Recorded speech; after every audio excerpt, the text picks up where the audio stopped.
Math में आप लोग को पढ़ा रहे हैं रोले का theorem, Rolle's theorem.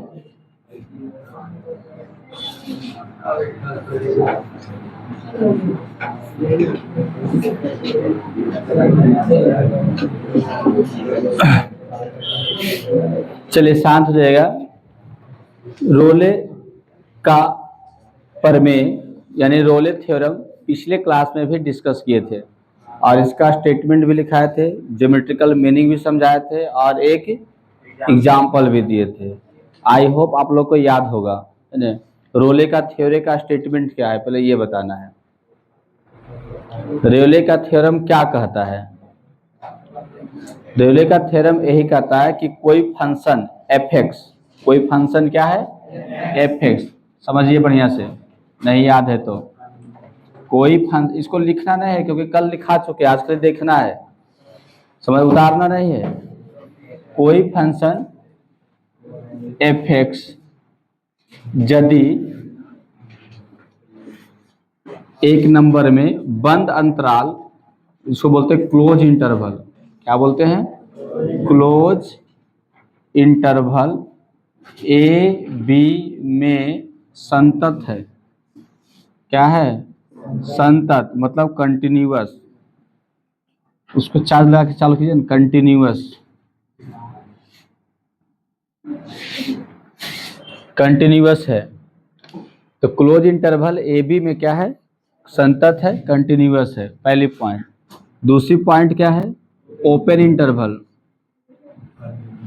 Open interval A B में अवकलनीय, अवकलनीय का मतलब डिफरेंशिएबल, डिफरेंशिएबल है। और तीसरा नंबर में एफ है बराबर क्या है एफ बी है। देखिए तीन चीज पहले हमें देखना है कि कोई फंक्शन एफ एस दिया हुआ है वो कंटिन्यू इंटरवल ए बी में कंटिन्यूअस है या कि नहीं है। फंक्शन और इंटरवल दिया रहेगा तो आपको देखना है कि वो फंक्शन उस इंटरवल में कंटिन्यूअस है या नहीं है। फिर देखना है कि वह फंक्शन उस इंटरवल में अवकलनीय है या नहीं है, यानी डिफरेंशिएबल है या नहीं है। यदि कंटिन्यूअस होगा, डिफरेंशिएबल होगा, तब हमें एफ ए और एफ बी निकालना है। क्या निकालना है एफ ए और एफ बी, और ये दोनों भी बराबर होना चाहिए। क्या होना चाहिए बराबर होना चाहिए। कोई दिक्कत?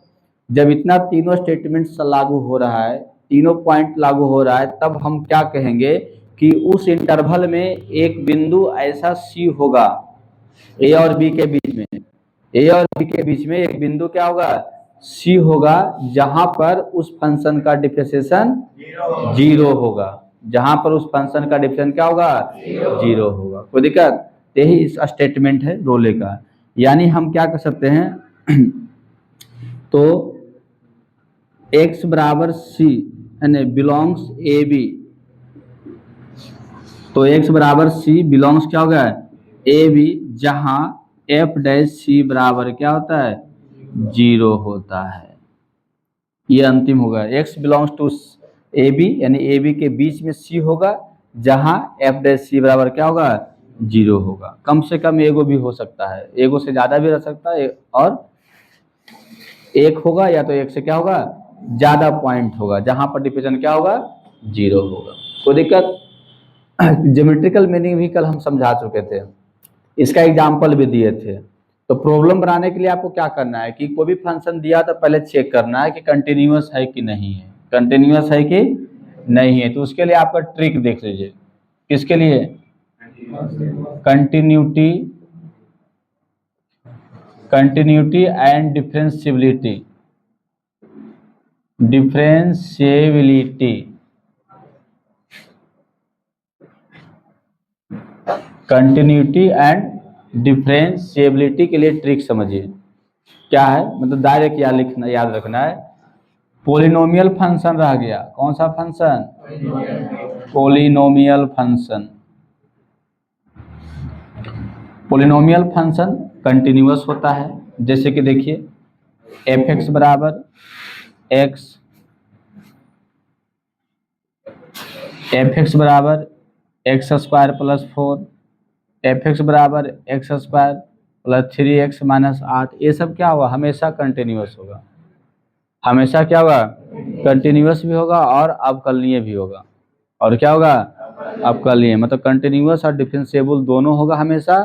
तो जिस इंटरवल में पूछेगा उस इंटरवल में भी क्या होगा, कंटिन्यूअस और डिफरेंशिएबल हो जाएगा। जो हर एक बिंदु पर संतत और अवकलनीय होता है वो किसी पॉइंट पर भी क्या होगा, संतत और अवकलनीय हो जाएगा। कोई दिक्कत। दूसरा समझना है modulus function. Modulus function continuous होगा 0 पर, लेकिन डिफरेंशिएबल नहीं होगा। डिफरेंशिएबल क्या होगा, नहीं होगा, है ना। उसके बाद देखिए कांस्टेंट फंक्शन। क्या होगा, कांस्टेंट फंक्शन। कांस्टेंट फंक्शन का मतलब क्या होता है, एफ एक्स बराबर मान लेते हैं सी, ये कांस्टेंट फंक्शन हो गया। तीसरा हो गया आइडेंटिटी फंक्शन।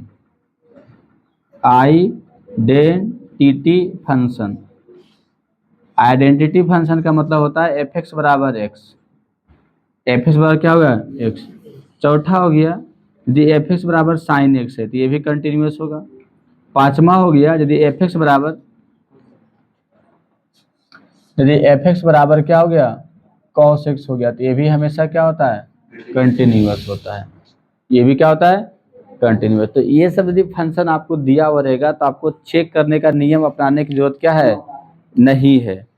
डायरेक्ट बताना है कि ये सब फंक्शन क्या है, कंटिन्यूअस है। क्या होगा, कंटिन्यूअस। कौन सा फंक्शन, पोलिनोमियल फंक्शन, इस टाइप का जो भी रहेगा, constant function, identity function, F x बराबर साइन एक्स, एफ एक्स बराबर कॉस एक्स। कोई दिक्कत है, कंटिन्यूअस भी होगा और डिफरेंशिएबल होगा। तो दो चीज तो ऐसे ही चेक हो गया। कोई दिक्कत रह गया, तीसरा चेक एफ और एफ बी निकाल लेना है। दोनों बराबर आ रहा है कि नहीं ये देख लेना है। समझ में आ रहा है, दोनों बराबर आता है कि ना, तो ये क्या करना है, हमें देख लेना। जब इतना हो जाएगा, तीनों सेटिस्फाई हो गया, तीनों पॉइंट, तो हम क्या करेंगे, उस फंक्शन का डिफरेंशिएशन निकालेंगे। और डिफरेंशिएशन निकालने के बाद 0 पुट करना है, और 0 पुट कीजिए तो आपको x का मान निकलेगा। और वो देखना है x का मान अंतराल में है या नहीं है। तो अंतराल में होगा, जो x का मान निकलेगा वो अंतराल में होगा, यानी a और b के बीच में रहेगा। कोई दिक्कत। क्वेश्चन है, एग्जाम्पल लेके चल रहे इसका।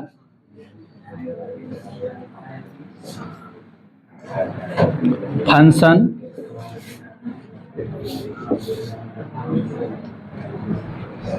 y बराबर एक्स स्क्वायर प्लस 2 के लिए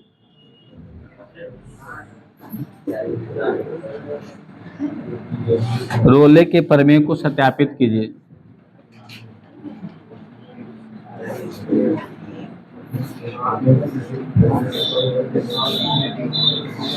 सत्यापित कीजिए।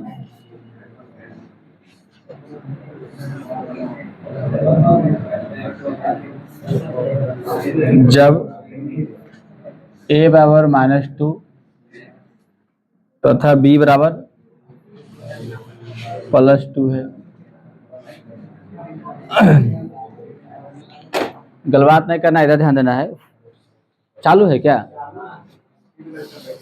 अच्छा ठीक है।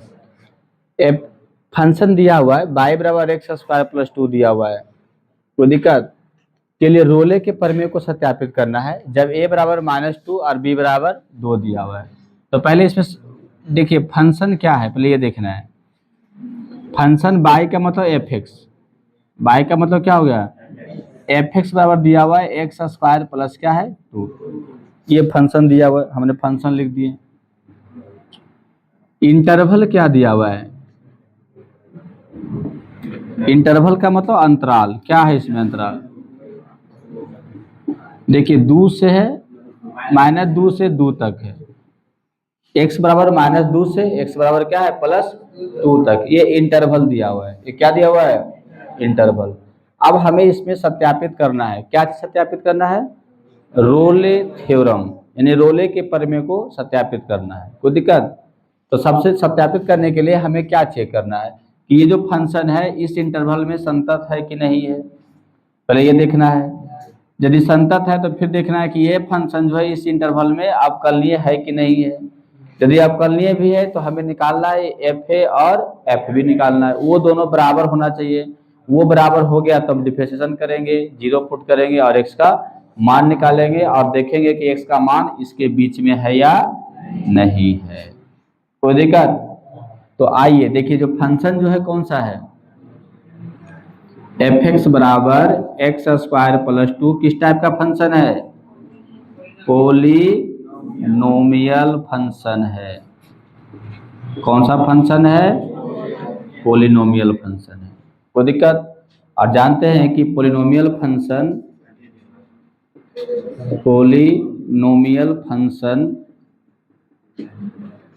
सभी बिंदुओं पर क्या होता है, सभी बिंदुओं पर संतत और अवकलनीय होता है।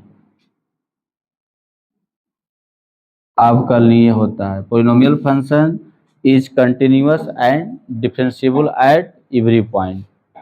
सभी बिंदुओं पर संतत और क्या होता है, अवकलनीय होता है।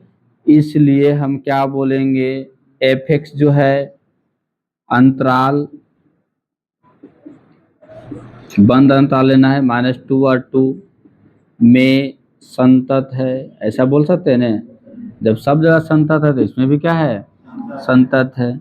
फिर क्या बोलेंगे, एफ एक्स अंतराल -2 और +2 में क्या है, अवकलनीय है। क्या है, अवकलनीय। तो संतत भी हो गया और अवकलनीय भी हो गया। कोई दिक्कत? अब क्या निकालना है, F1 एफ ए। क्या निकालना है, एफ ए का मतलब F-2 और F-2 का मतलब क्या है, जहां पर x है वहां पर क्या रखना है, -2 रखना है। तो देखिए -2 का होल स्क्वायर और +2, यही ना होगा। ये हो जाएगा 2 दूनी 4 + 2 कितना हो गया, 6 हो गया। तो एफ ए बराबर 6 निकल गया। क्या निकल गया, 6। फिर निकाल लेना है एफ बी। तो एफ बी का मतलब F2, तो जहां पर x है वहां पर क्या रख देना है, 2 रख देना है। तो क्या हो जाएगा, 2 का होल स्क्वायर +2, तो 4 + 2 फिर क्या हो जाएगा, 6 हो जाएगा। दोनों बराबर आया है कि नहीं आया है, आया है। तो क्या लिखिए, चूंकि एफ ए बराबर क्या हुआ, एफ बी हुआ, तो अतः हम क्या बोल सकते हैं, अभी संतुष्ट हुआ। रोले का नियम क्या है, संतुष्ट है। रोले का नियम अभी संतुष्ट है, अभी सत्यापित नहीं हुआ, अभी संतुष्ट हो गया, मतलब हम आगे की प्रोसेस अब कर सकते हैं। यानी अब आगे के प्रोसेस क्या है, डिफरेंशिएशन करना। अब क्या करना है, तो पहले तीनों पॉइंट हमें देख लेना है, संतत, अवकलनीय और एफ ए बराबर एफ बी। तीनों जब हम देख लिए, चेक कर लिए, तब अब अगला कदम आगे बढ़ाएंगे। आगे क्या करना है, फंक्शन को पहले फिर उठा के लाइए। सिंस एफ एक्स बराबर x² + 2 है, तो इसलिए डिफरेंशिएशन करना है f डैश एक्स। तो क्या होगा, dx² + 2 और बटे dx। तो इम्प्लाई f डैश एक्स बराबर x² का डिफरेंशिएशन 2x और 2 का क्या होगा, 0। तो इसलिए f डैश एक्स बराबर क्या हो जाएगा, 2x। डिफरेंशिएशन भी निकल गया। अब क्या करना है, 0 पुट करना है। डिफरेंशिएशन क्या पुट करना है, 0। तो पुट मतलब रखिए f डैश एक्स बराबर 0। तो जब आप 0 रखेंगे तो f डैश एक्स मतलब 2x बराबर 0, इसलिए x बराबर क्या आ गया, 0। अब जो x का मान 0 आया है वो इस अंतराल में है कि नहीं है, ये देखना है। -2 और +2 के बीच में 0 है कि नहीं है, उसके बीच में 0 है। तो x बराबर 0 जो बिलोंग कर रहा है -2 से लेकर के +2 में, बिलोंग्स इतना। अतः हम क्या बोलेंगे, अतः रोले का नियम सत्यापित है। रोले का प्रमेय क्या है, सत्यापित है। अब सत्यापित हुआ, अतः रोले का प्रमेय क्या है, सत्यापित है। अब बताइए कौन कौन नहीं समझ पा रहे हैं, जो हाथ खड़ा कीजिएगा। तो कल भी समझा इसी टाइप का प्रॉब्लम, आज भी एगो समझा रहे हैं, तब तो दिमाग में अच्छे से हट जाएगा। ये दिक्कत होगा? अब कोई दिक्कत नहीं होगा। तो चलिए लिखिए। इसके बाद अब पढ़ाएंगे एमवीटी, पढ़ाएंगे मीन वैल्यू थ्योरम, मध्यमान प्रमेय।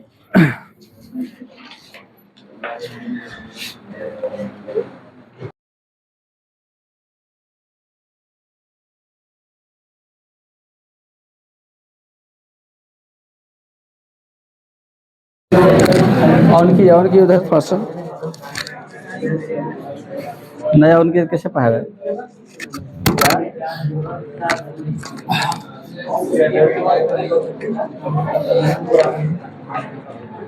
चलिए इधर ध्यान देना है। यहाँ पर एनसीईआरटी का क्वेश्चन है एक्सरसाइज 5.8। क्वेश्चन नंबर 2 है, क्या है? जांच कीजिए कि क्या रोले का प्रमेय निम्नलिखित फलनों में से किन किन पर लागू होता है। इन उदाहरणों से क्या आप रोले के प्रमेय के विलोम के बारे में कुछ कह सकते हैं? पहले रोले का प्रमेय किन किन पर लागू होता है ये बताना है आपको, है ना। तो रोले का प्रमेय के लिए 3 चीज होना चाहिए। कितने होना चाहिए? 3 स्टेटमेंट लागू होना चाहिए। पहला संतत होना चाहिए, अवकलनीय होना चाहिए, और एफ ए बराबर एफ बी होना चाहिए। तीनों होगा तब रोले का प्रमेय लागू होगा।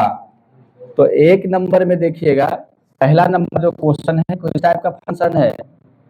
पहला नंबर में देखिए एफ एक्स बराबर ग्रेटेस्ट इंटीजर एक्स, ये ग्रेटेस्ट इंटीजर फंक्शन में आता है। कौन सा फंक्शन है? Greatest integer function. और बताए थे ग्रेटेस्ट इंटीजर फंक्शन सभी पूर्णांक पर असंतत होता है। क्या होता है? क्योंकि इसका ग्राफ खींचिएगा ग्रेटेस्ट इंटीजर का, तो कैसा खींचाएगा? ग्राफ खींच के हम बताए थे 1 2 3 धर लेना, इधर -1 -2 -3, यहाँ पर 0 1 2 और 3 -1 -2 और माइनस क्या हो गया 3। इसका ग्राफ खींचने के लिए क्या होता जानते हैं? इधर हम x का मान लेते हैं, उधर क्या निकलेगा? y का मान। टेबल बना लीजिएगा पहले।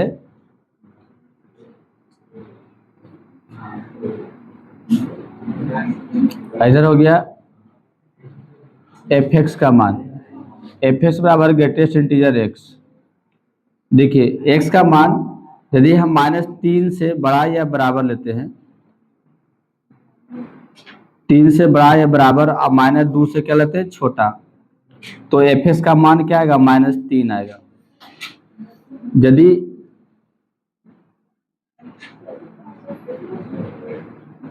-2 से बड़ा या बराबर x का मान लेते हैं, और -1 से क्या लेते हैं? छोटा, तो एफ एक्स का मान क्या होगा? -2 होगा। यदि -1 से बड़ा या बराबर लेते हैं और 0 से छोटा, तो एफ एक्स का मान क्या होगा? -1 होगा। यदि 0 से बड़ा या बराबर लेते हैं 1 से छोटा, तो एफ एक्स का मान क्या होगा? 0 होगा। 1 से बड़ा या बराबर लेते हैं और 2 से छोटा, तो एफ एक्स का मान क्या होगा? 1 होगा। बात समझ में आ रहा है? क्योंकि ग्रेटेस्ट इंटीजर का मतलब क्या होता है, कंसेप्ट पढ़ाए थे कि जैसे कि 1.9 अंदर है तो बाहर आएगा तो 1 हो जाएगा, मतलब पूर्णांक मिलेगा। क्या मिलेगा? पूर्णांक। इससे छोटा होना चाहिए और पूर्णांकों में बड़ा होना चाहिए। 1.8 है तो बाहर आएगा तो आपको 1 ही मिलेगा। 1.1 है, बाहर आएगा तो आपको क्या मिलेगा? 1 ही मिलेगा। 1 रहेगा, ये भी बाहर आएगा तो क्या होगा? 1 मिलेगा। समझ में आ रहा है? 9.8 है, बाहर आएगा तो क्या मिलेगा? 9 मिलेगा। यही ग्रेटेस्ट का मतलब होता है।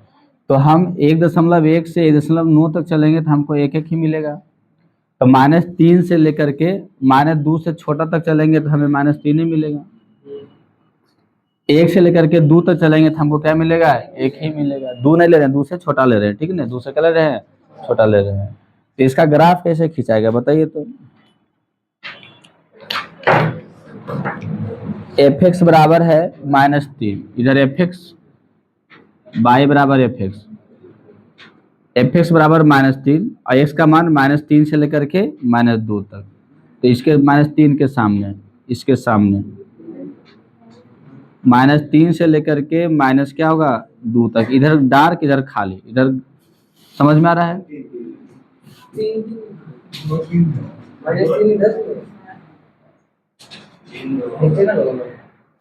किधर होगा?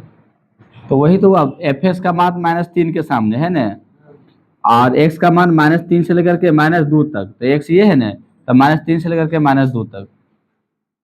फिर देखिए एक्स का मान -2 से लेकर -1 तक, -2 से लेकर के -1 तक, तो एफ एक्स का मान क्या है -2 के सामने है, -2 से लेकर के -1 तक एक्स का मान, यहाँ से यहाँ तक चलेंगे तो एफ एक्स का मान -2 ही रहेगा, क्या रहेगा -2 ही रहेगा। -1 से 0 तक, -1 से क्या होगा 0 तक, तो एफ एक्स का मान -1 ही रहेगा। फिर 0 से 1 तक, 0 से क्या होगा 1 तक, एफ एक्स का मान क्या रहेगा 0 ही रहेगा। देखिए क्या है 0। 1 से 2 तक, 1 से क्या होगा 2 तक, फिर अभी 2 से क्या होगा 3 तक। समझ में आता? ये ग्रेटेस्ट इंटीजर फंक्शन का ग्राफ होता है। तो बताइए जहाँ जहाँ जहाँ एक्स का मान 3 है वहाँ गैपिंग, जहाँ -2 है वहाँ भी गैपिंग, जहाँ -1 है वहाँ भी क्या है गैपिंग। तो जहाँ जहाँ गैपिंग होगा वहाँ पर क्या होगा असंतत, क्या हो जाएगा असंतत, और जहाँ असंतत है वहाँ पर अवकलनीय भी नहीं होगा। समझ में आ रहा है? जहाँ पर कंटिन्यूअस नहीं होगा वहाँ पर डिफरेंशिएबल भी नहीं होगा। तो आप क्या देख रहे हैं कि सभी पूर्णांक पर असंतत होता है, सभी पूर्णांक पर क्या होता है असंतत होता है, तो सभी पूर्णांक पर अवकलनीय भी नहीं होगा। तो इसका मतलब क्या है रोले का नियम इसमें लागू होगा नहीं होगा, क्योंकि इसके अंतराल के बीच में पूर्णांक आएगा कि नहीं आएगा, 5 और 9 के बीच में 6, 7, 8 आ रहा है ना, वो पूर्णांक है, वो सब पर संतत नहीं होगा। -2 और 2 के बीच में पूर्णांक आएगा, इसके बीच में आएगा ना पूर्णांक, क्या क्या आएगा -1 आएगा, 0 आएगा, 1 आएगा, है ना, ये सब पर संतत होगा नहीं। तो ये भी ग्रेटेस्ट इंटीजर है, तो ये भी रोले का नियम लागू नहीं होगा। तीसरा देख लीजिए, तीसरा में क्या देखना, ये कौन सा फंक्शन है, दोनों क्लियर हो गया ना। तीसरा में ये पोलिनोमियल फंक्शन है, पोलिनोमियल फंक्शन संतत होता है, अवकलनीय होता है, दो चीज तो लागू हो गया। तीसरा देखना f1 और f2 निकालना है, तो पहले f1 निकालेंगे तो क्या होगा 1 स्क्वायर -1 0, f2 निकालेंगे तो क्या होगा 2 स्क्वायर -2 बराबर 3, दोनों बराबर है, f1 बराबर f2 नहीं है, तो रोले का नियम लागू होगा नहीं होगा। तो तीनों में से किसी में भी रोले का नियम लागू नहीं होता है।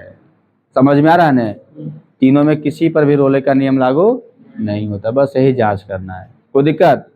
ग्रेटेस्ट इंटीजर तो कई बार हो गया क्लास में, 11वें से बताते बताते बर्मा तक पहुंच गए, और कई बार 12th में बता चुके हैं, 11 तो पढ़ने स्पेशल। इसमें किसी को दिक्कत है तो पूछ सकते हैं।